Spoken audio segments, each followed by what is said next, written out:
UNESCO-nun 2025-ci il noyabr ayında keçirilən sessiyasında qəbul etdiyi qərara əsasən bu ildən etibarən hər il 15 dekabr Dünya Türk Dilləri Ailəsi Günü kimi qeyd olunur. Bu qərar türk dillərinin ortaq irsini qorumaq, onların gələcək nəsillərə ötürülməsini təmin etmək və türk xalqları arasında dil və mədəni bağları möhkəmləndirmək məqsədi daşıyır.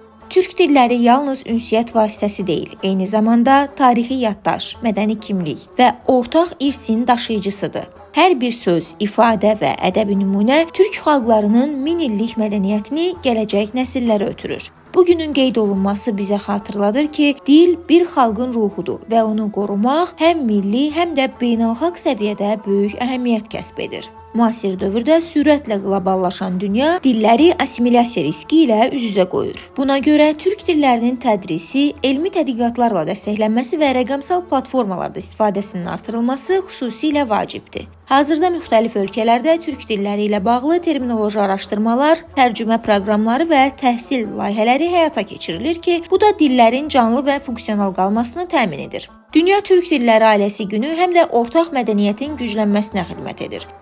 Bu gün müxtəlif türk xalqları arasında qarşılıqlı anlaşmanı artıran tədbirlərin, elmi müzakirələrin və mədəni layihələrin təşviqinə dəstək olur. Günün əhəmiyyəti təkcə keçmişin qorunmasında deyil, eyni zamanda gələcəyin inşasında da görünür. Dilin inkişafı, mədəniyyətin və biliklərin qorunması türk xalqlarının ortaq kimliyini gücləndirir və dünyaya bu böyük mədəni irsi tanıdır.